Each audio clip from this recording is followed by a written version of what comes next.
Hello and welcome to the Bearded Tits podcast. I'm your host Jack Perks, and today I have got Beaver Queen Sophie Pavelle on the podcast. But before, I've never described anyone as a Beaver Queen before.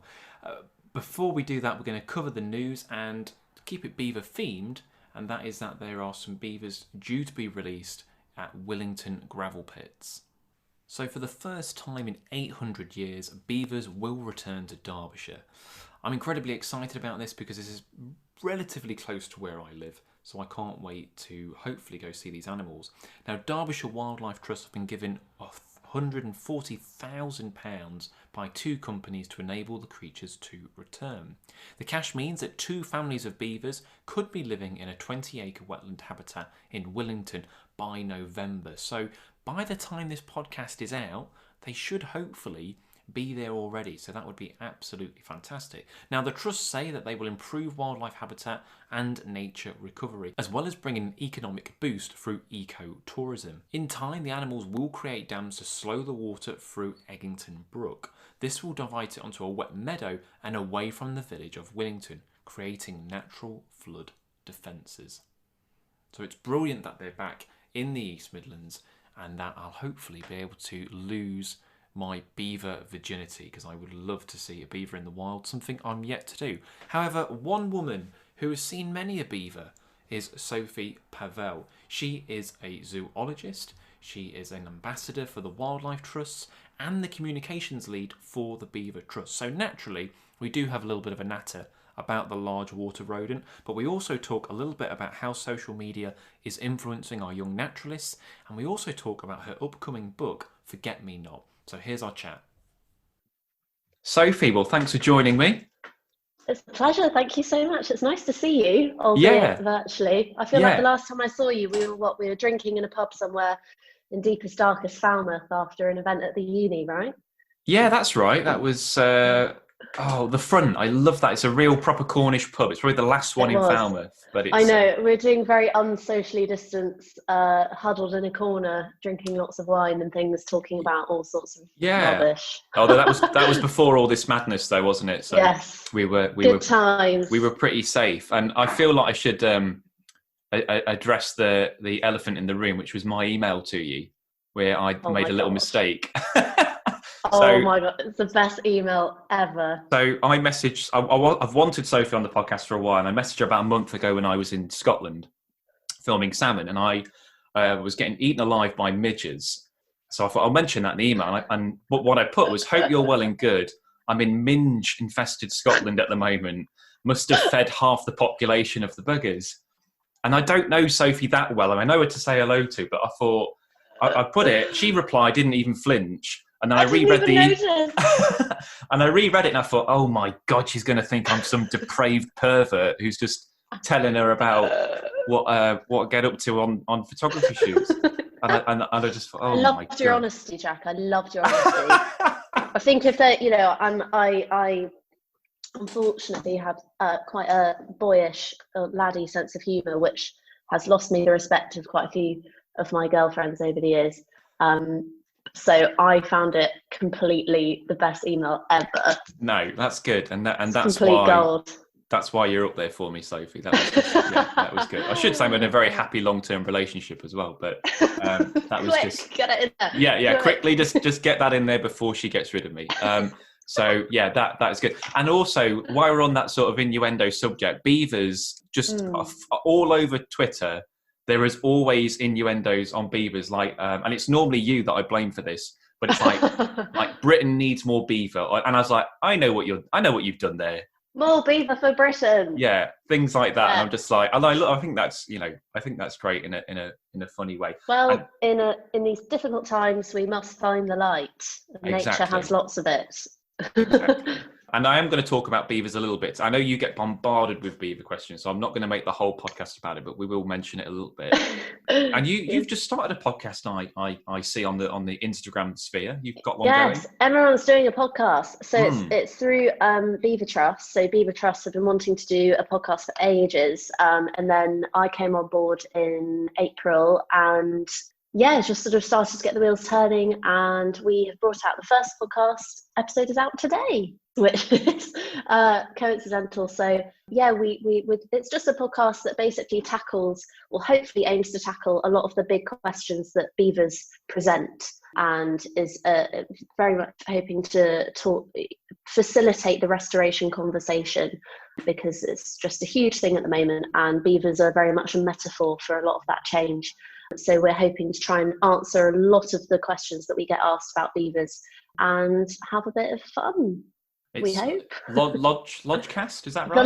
The Lodgecast, yes. Yeah. Eva, my colleague, came up with that amazing name. No, it's good. It's really good. Yeah, so we'll see how that goes. Yeah, it's tricky finding a good name. Originally, I wanted to call mine Pondcast, but I think someone had already nicked that. So I love your name. I think it's very clever. It's double meaning, like birds and a bearded tits. And a bearded That's tit. excellent. So, it's excellent. We'll go for that. I love it. So you're comms leader at the Beaver Trust, is that right? So what's that involve, and what's the Beaver Trust? So Beaver Trust is a very new charity. It's been going for about a year and a half or so. Started as like a startup enterprise. And the people who founded it have incredibly interesting backgrounds and involved in all sorts of big environmental NGOs globally and things. And they felt that there was a gap for a charity that really focused on ecosystem restoration, and specifically riparian landscapes, because wetlands and rivers are some of the most rich environments that we have, and yet they're some of the most in danger of some of the most depleted. And so they wanted to have a charity that was quite maverick, quite dynamic, interested in saying the unsaid and talking about the difficult hurdles that ecosystem restoration presents, especially in the UK. So Beaver Trust became a thing. It's very much, of course, about the beaver, but the beaver, as I said before, is also a totem, a metaphor for a wider landscape restoration and change. And it helps itself by being an incredibly charismatic, fascinating mammal that has an incredible story of its own that people need to hear. And so I came on board in April. I just worked part-time, and I joined when they were at a point where they really needed a bit of an oomph with their comms, because they'd done all of this amazing groundwork, and they were at a time where they needed to become known and show the world that they are a player and that they are an important charity to support and know about. So I help relay messages about beavers, answer difficult questions. We get beavers involve a lot of interesting stakeholders, because they are disruptive. They are a pain in the arse in the landscape, especially in a landscape that hasn't seen them for 400 years and has adapted to a way of life without the second biggest rodent in the world on their doorstep. So it's all about forming. We're really, really keen on collaboration and coming together, so drawing NGOs together.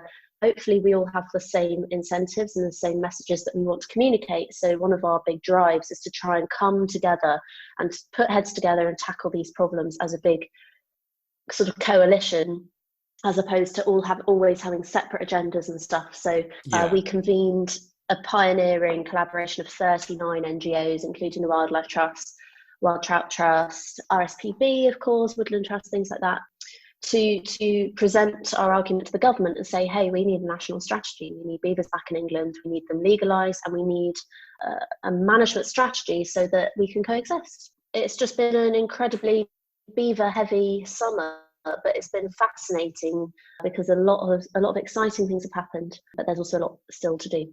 Yeah. So could beavers be reintroduced anywhere, or do we need to be a little bit more selective then? At the moment, we're focusing on prioritising catchments that would really benefit from beavers. Yeah. So beavers are really well known for helping mitigate flood impact by slowing the peak flow of water. So their dams basically just slow the rush of water so that it takes more time to have an impact. So you've got more time to prepare and mitigate for a flooding event.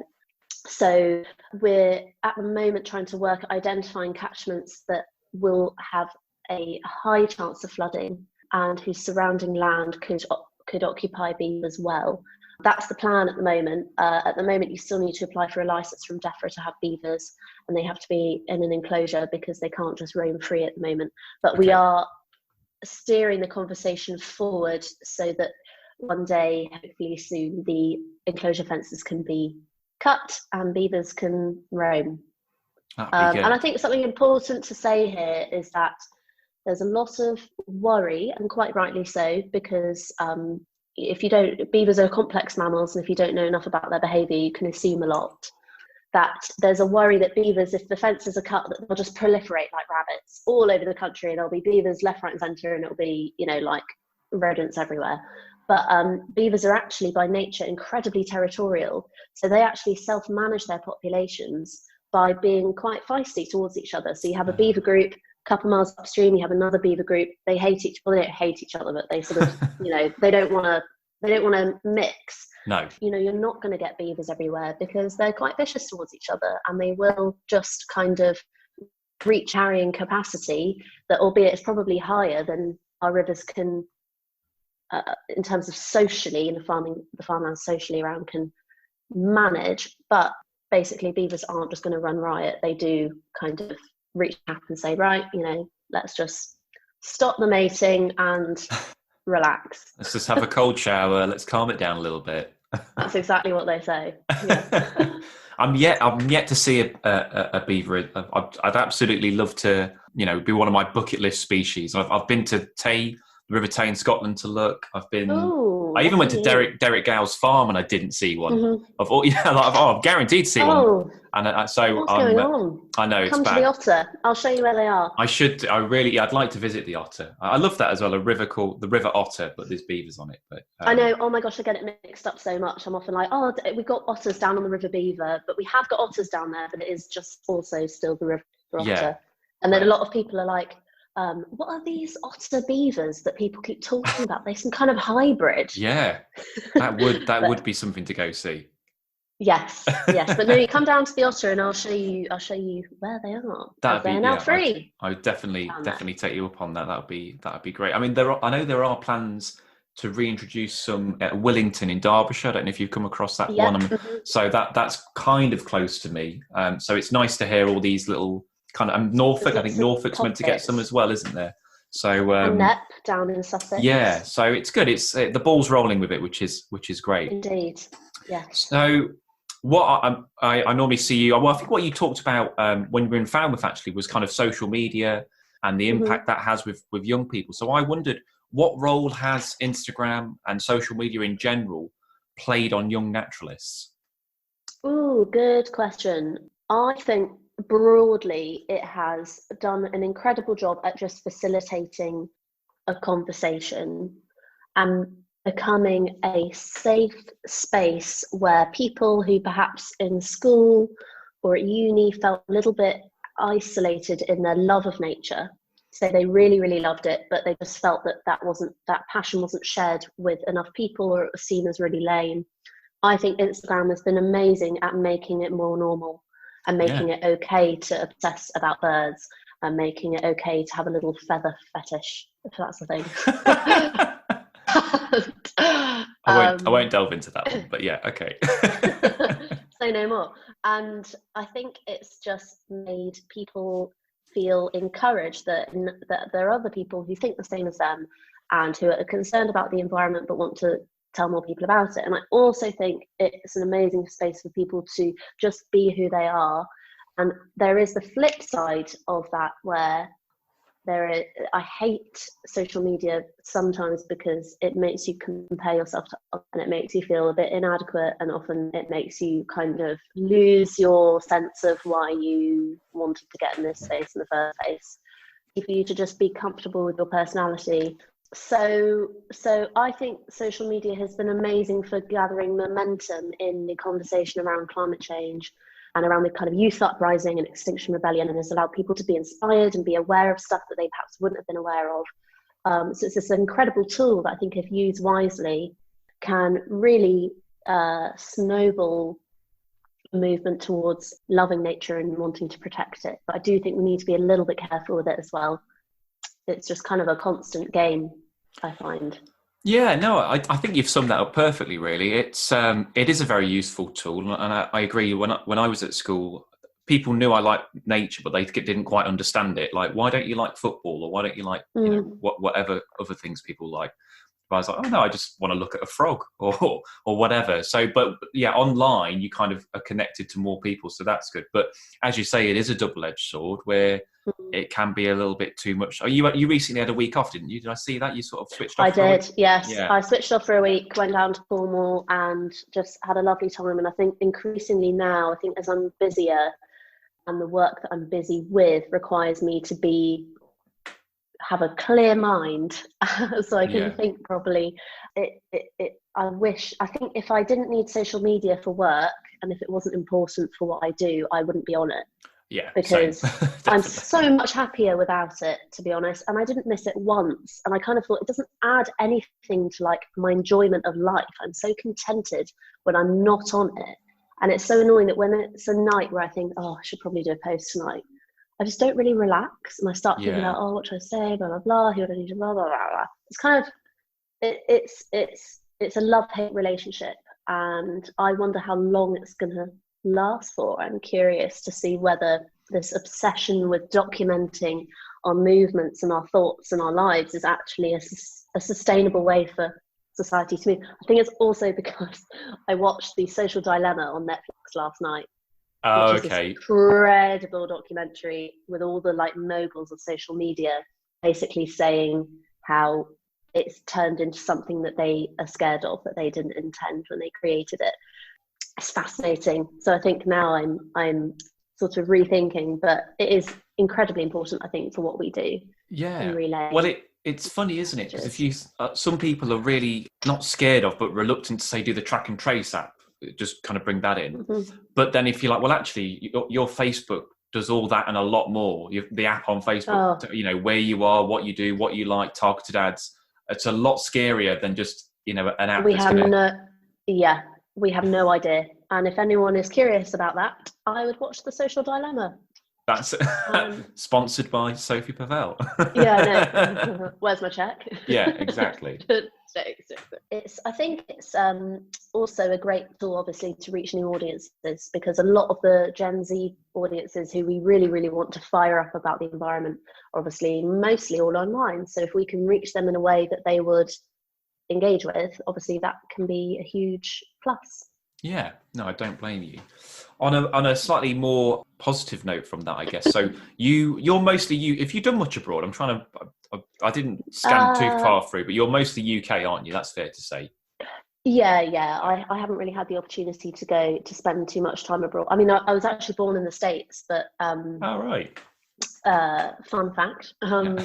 And yeah, but most of all my wildlife stuff, I try to focus on the UK, because I think my parents installed in me and my brother very, very early on that even though we moved from the States, that we need to really explore our home first and explore your island. And we live on this incredible place where we can be in the city one minute and in the mountains by the evening, and that's quite unique. And all of our holidays growing up were in Wales, Scotland, the Lake District, Cornwall, and only when we were teenagers did we start to go overseas again, because they were like, you need to really appreciate where you come from and where you've grown up before you start showing other countries, Yeah. attention. Yeah. So I think that's kind of been so ingrained in me that I'm just so obsessed with the diversity of the UK that I kind of have no desire to sort of pay much attention to, there are other people who live in other countries who can do that. I want to champion here. And I think it's such a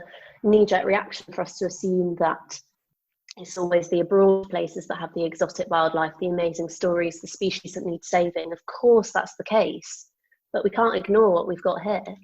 Yeah, no, definitely. Whenever I tell anyone I'm a wildlife cameraman or photographer, the first thing they're like is, "Oh, where have you been? That's really exciting." And I'm like, "Oh, I Mm. went to Derby the other day." It's like not don't tend to just stick to the UK. So no, Yeah, I but definitely agree. yeah, I mean, but you've uncovered some absolute gems just in your forays around British rivers and in the waters and stuff, and Yeah, you've kind of revealed this amazing underwater world that we just totally overlook, because fish is just like, oh, fish, whatever. But I think it's I think you're responsible for a lot of people's kind of renewed interest in Oh, fish. you're going to make me blush in a minute, Sophie. I don't. Blush away. No, I'm My, serious. I think yeah. it's awesome, and I think it's so good to see someone young, you know, and kind of energetic doing this, and it's not just a classic old retired angler. Yeah. Apologies. Apologies to all old retired anglers listening to this podcast. So have you got then I say a wildlife dream, but if there was, say, no pandemic, no holds barred, if you could go and see, it could be the UK, but any animal or any spectacle, what would that be? That's really difficult. I think I would love to see resident killer whales off of the coast of Scotland. I see. I've seen that. Yeah. Not to rub it in, but I have seen that in Shetland. Okay, then whatever. But they are. If you ever get the chance, get up to Shetland. It is bonkers. Absolutely bonkers.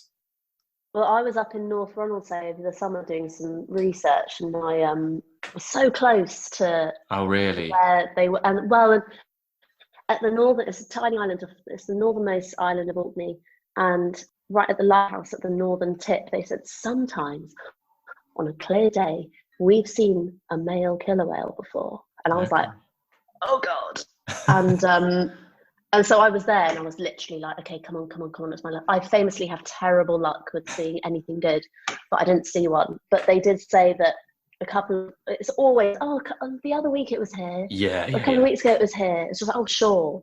Okay. But I think it's just the enormity of them.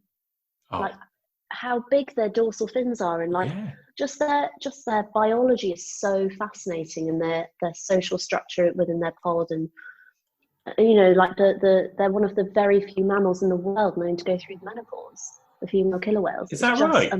Yeah. So it's like so apparently it's an evolved way that evolves like human menopause, where the matriarch, the female, has accumulated so much knowledge and wisdom and experience throughout her life leading the pod, that instead of it's more beneficial for her and the pod if she saves her energy and stops reproducing eggs, and then spends her time in her sort of later years passing down her knowledge and experience to the future females and helping to nurture the new calves and things. So they're just sick. I loved it. And the fact that we've got huge whales, predators like that are in our waters. Well, because the ones in Shetland, because I mean, I saw the photos online, but I mean, there was one point I was stood on, again, this is probably going to be horrible for you to hear, but I was stood on the bank and the coast, and the whales, it must have been more, you know, less than 10 meters from going by.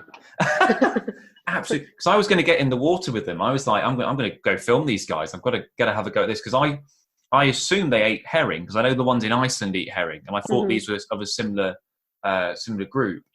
And then this seal came up, and they just hammered it. They ripped the fucking seal to pieces. And I was like, no, I'm not going to get in with that. I'm going to just stick to minnows. Yeah. So I know people have got in with them, and they've been absolutely fine. And I think orcas are so intelligent, they would know that you're not a seal, but it's just whether they think, I might have a nibble on him, or whoever. It's whether they want to physically find out that you're not a seal by biting your arm off. Yeah. Being like, that's not as blubbery as I thought. No, see, I'm pretty. I'd be a toothpick to a killer whale, so that's no. Yeah, so very lean. Yeah. Or maybe it's just lovely to know that they were so close. Yeah, exactly. Yeah, no, it'll stay with me amazing. for a long time. So yeah, get up there definitely. So you're a generalist. I think it's fair to say you're a generalist in terms of nature and stuff. I agree. But I wondered, do you have a specific interest in nature? You know, you've got a degree in zoology and science communication, which encompasses a lot. But is there anything that really gets you going? My computer keeps telling me I'm unstable, so I'm not sure how deep to analyse that one. Yeah, no, it's just giving you some self-help, I think. But yeah. Yes. So in terms of something that really gets me going, I think it really has to be beavers, because I think they just represent so much. And I think the fact that I hate the fact that when I think back, I loved my degree in zoology. I had no complaints about it, but we didn't learn about beavers. We learned about other things. We learned about animals totally on the other side of the world.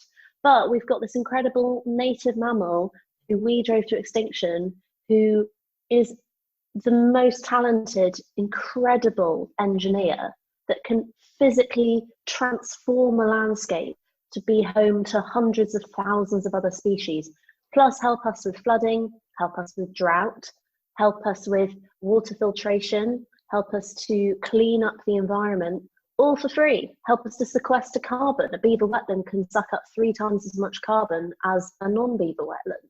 And I think, especially now when we're in such an ecological crisis and we're really at a tipping point in terms of it can go either way, depending on what decisions we make, the fact that we even have to debate about whether the beaver is a good idea or not is just ridiculous.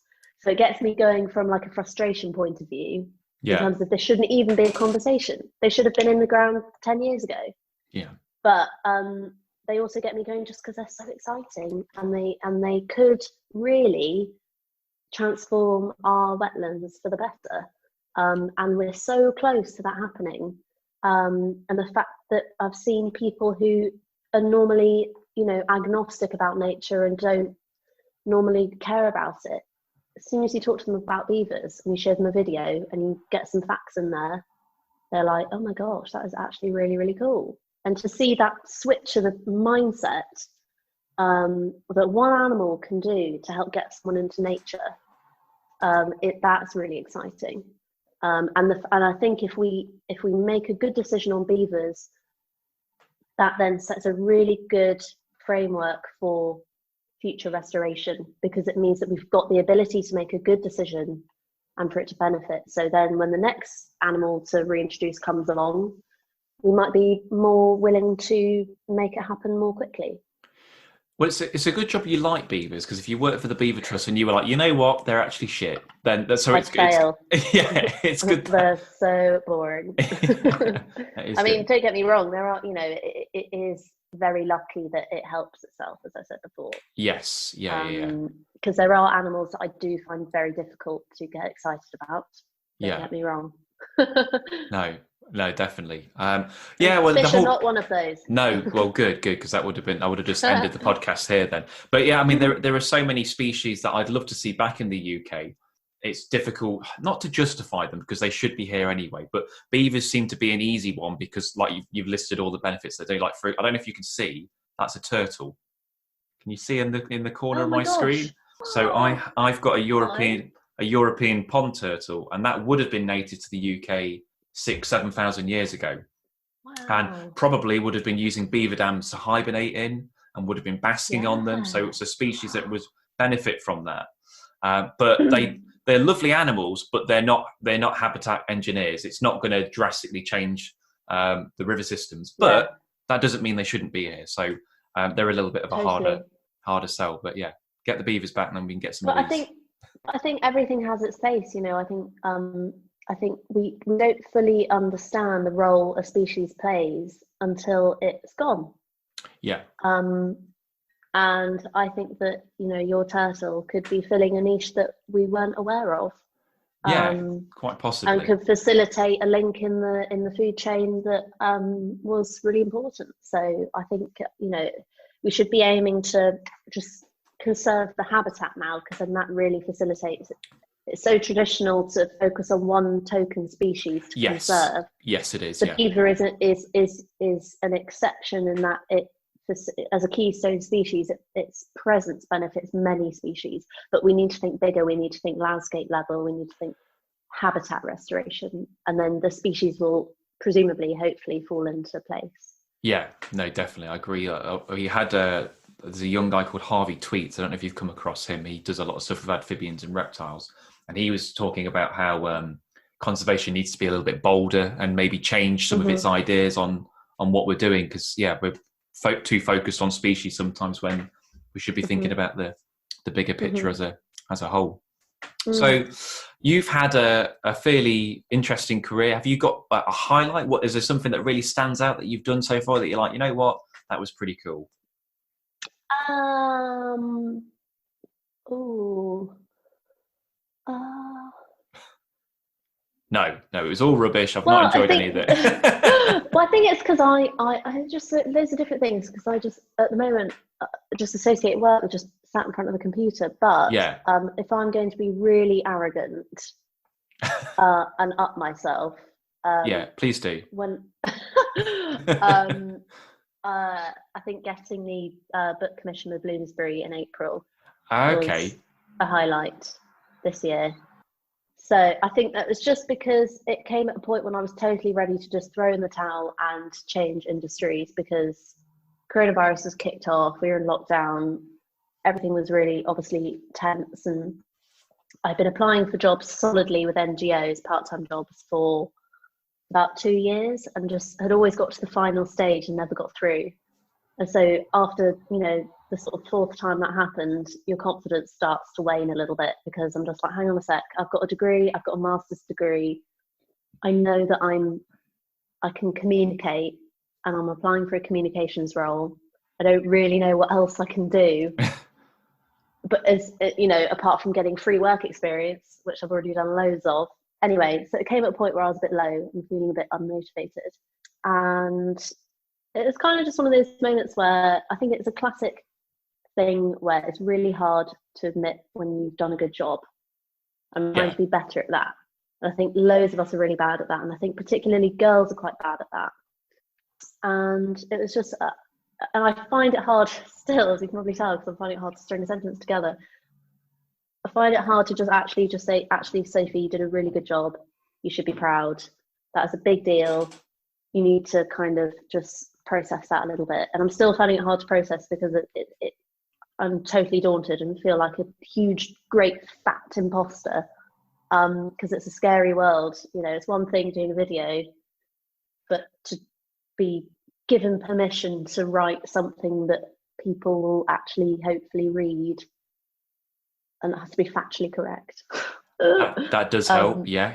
No, I've made that mistake in a couple of my books, made some shit up, and no one's caught me out yet. Well, yes.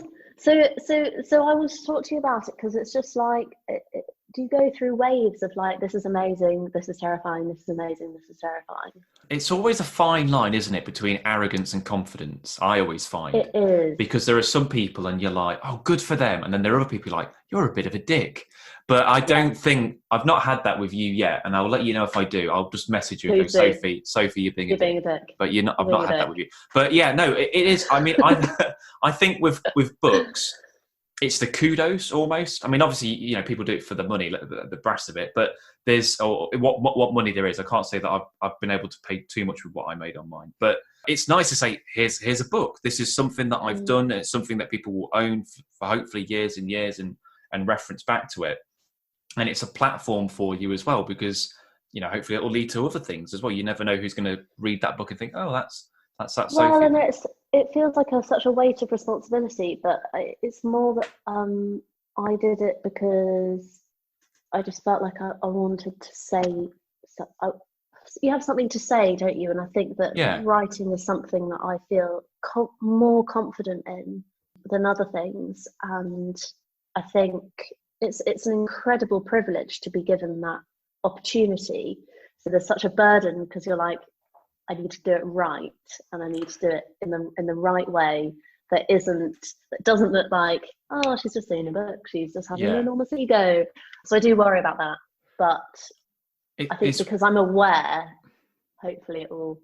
Yeah, and it definitely helps to have a good publisher on your side. And I've had conversations with Bloomsbury. I've never done anything with them, but I'm told they're pretty good, and I think they'll hopefully give you the space and the time to kind of develop your book with them. So that's a massive help. But yeah, I should ask, what's your book about as well? So it is. It's called Forget Me Not, and it's a narrative book that documents a journey that I am in the process of making alongside coronavirus restrictions around the British Isles in a low carbon way. Okay. So bike, train, public transport, kayak, walking, to find species or to just go see species in their natural habitat that are key native species that are at risk of a warming world or that have a climate change story to tell. So some may fare better, most don't fare very well at all. I've got one habitat in there, and I've tried to choose I'm trying not to give away the species too much. No, okay. But I've tried to choose the overlooked species. So there's a lot of species basically that have, like puffins, that have great PR, and everyone knows what a puffin looks like. Everyone loves a puffin. So I'm trying to choose species, or I've chosen the species that I feel people don't know about, and I think people should know about. Yeah. But they're all native, and the whole point of the low carbon thing is that, you know, it's very indulgent to be able to go on a trip anyway, let alone to write a book about it. So I just wanted to do it in a perhaps more mindful way, by being aware of my carbon footprint whilst I'm doing all this traveling, and exploring how feasible is it to travel to extraordinary places like North Romilsay on a carbon budget. Yeah. And is our infrastructure set up to facilitate that? So, because hopefully people might want to replicate some of the journeys for themselves, and, you know, if they haven't got a car, or if they're a bit short on money, that they can still have amazing encounters with nature, or an amazing environment without it being a headache of Well, I couldn't drive for the first 3 years of being a wildlife photographer, so I had to get buses, I had to get the train, I had to do all that. So it's not easy, and also if you're going to the arse end of nowhere, it's tricky, but it is a long, doable. old way. It is doable, yes. It is doable. It is doable. You know, and also I think what has made me realise as well, especially the journeys up to Orkney, is that the journey is so much a part of the adventure. And I think once you've accepted, we're so used to being like, I want to go to Scotland, I want to be there by tomorrow. I don't want the journey to last all day, I just want to get there.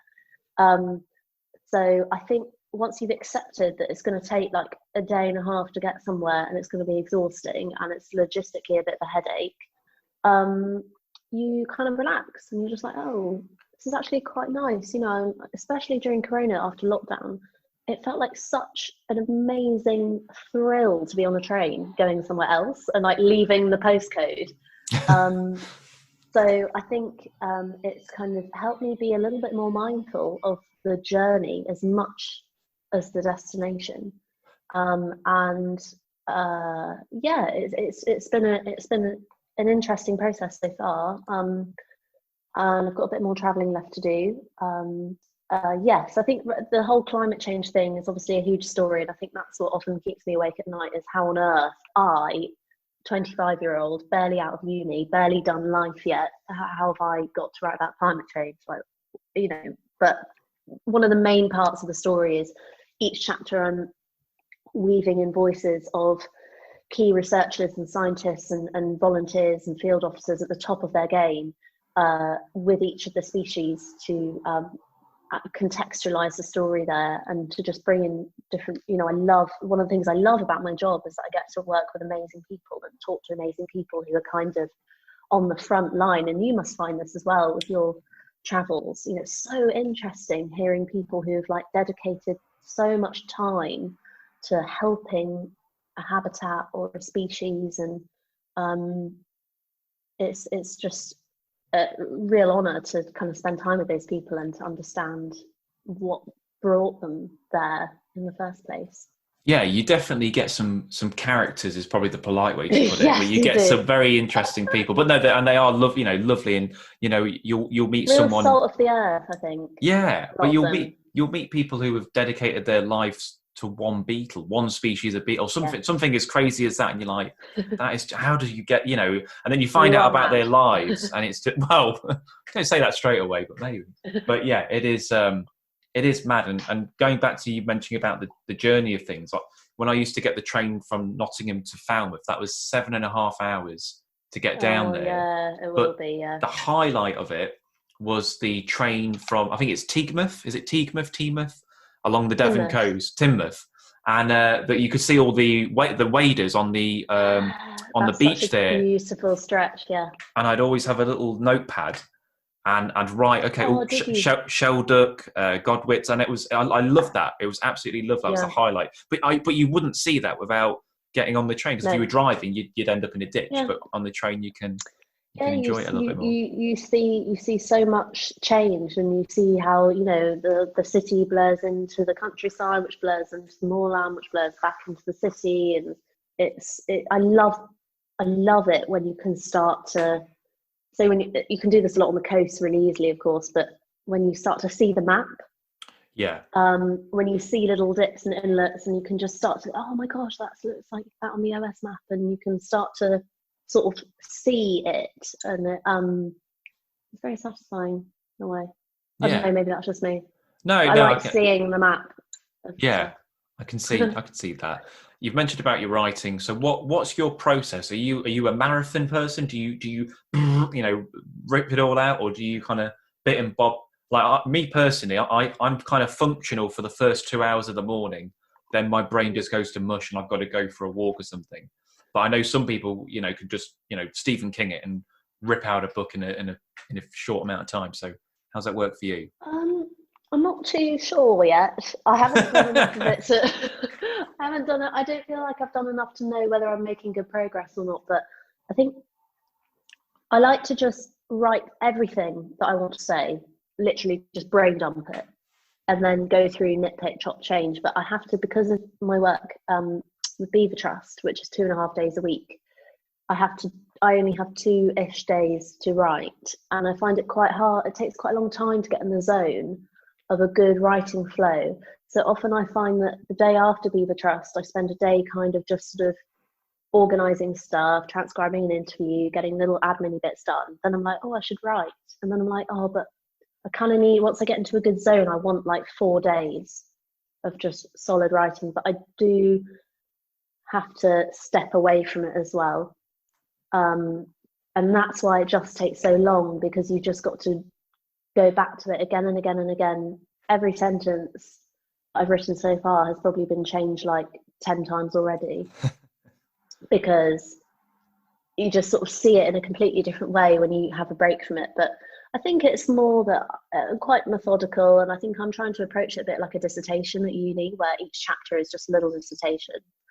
I'm just trying to get all of my research done on a document, and then the interview's done, and then kind of just vomit on the page. But I don't really know. I don't really know if there's a hard and fast way of doing it. But I think just that's why I'm starting to enjoy time away from social media, because writing is just naturally so much better. Head is clearer when you haven't got that distraction.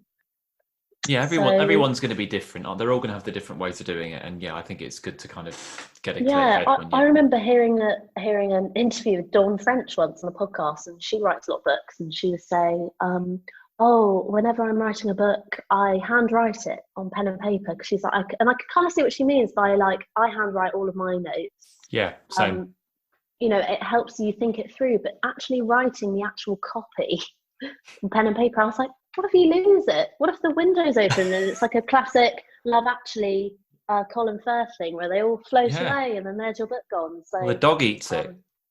yeah, literally. So uh, yes, everyone has their process, but I am still feeling very much an infant, that I don't really know what mine is yet.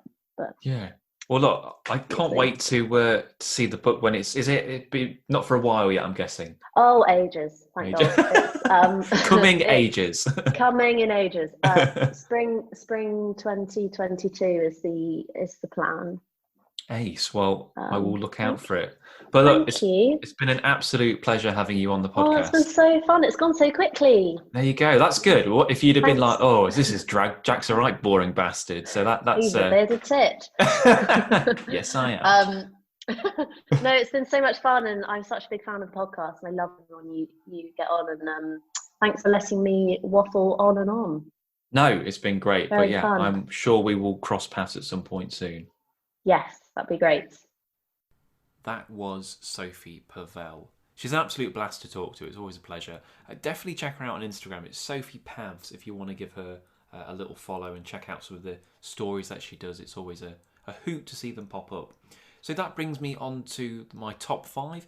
And today I thought I'd go for top 5 autumnal kind of nature experiences. So 5 things you can do this autumn. Although I think by the time this comes out, it might be kind of done by a lot of these, but you can bear it in mind. So the first one is the red deer rut. It's one of those amazing experiences.